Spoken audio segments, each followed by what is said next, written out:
হিন্দু ধর্ম অনুযায়ী শিব থেকেই এই পৃথিবীর সৃষ্টি হয়েছে, কিন্তু এখানেই আমাদের মনে প্রশ্ন জাগে, যদি ভগবান শিব থেকেই পৃথিবীর সৃষ্টি হয়ে থাকে তবে শিবের জন্ম কিভাবে হয়েছিল? তিনি কোথা থেকে সৃষ্টি হয়েছিলেন? ভগবান শিবের পিতা আসলে কে? চলুন আজকের ভিডিওতে আমরা হিন্দু ধর্মের সবচেয়ে প্রাচীন রহস্যটির সমাধান করার চেষ্টা করি। ভগবান শিব যদি পৃথিবীর সৃষ্টিকর্তা হন, তাহলে শিবের সৃষ্টিকর্তাকে? এই প্রশ্নের উত্তর লুকিয়ে রয়েছে শিব পুরাণ বইটিতে। এই শিব পুরাণ অনুযায়ী একবার এক ঋষি ভগবান শিবকে সরাসরি প্রশ্ন করে বসেন, হে দেবাদিদেব মহাদেব, আপনার পিতা কে? এতে ভগবান শিব একটুও রুষ্ট না হয়ে উত্তর দেন, আমার পিতার নাম ভগবান ব্রহ্মা।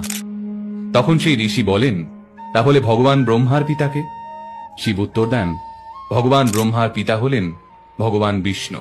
এরপর সেই ঋষি আরো কৌতূহলী হয়ে জানতে চান, তাহলে ভগবান বিষ্ণুর পিতাকে? এই প্রশ্নের উত্তরে ভগবান শিব মৃদু হেসে উত্তর দেন, ভগবান বিষ্ণুর পিতা আমি নিজেই। এই উত্তর পেয়ে ঘাবড়ে যান ওই ঋষি।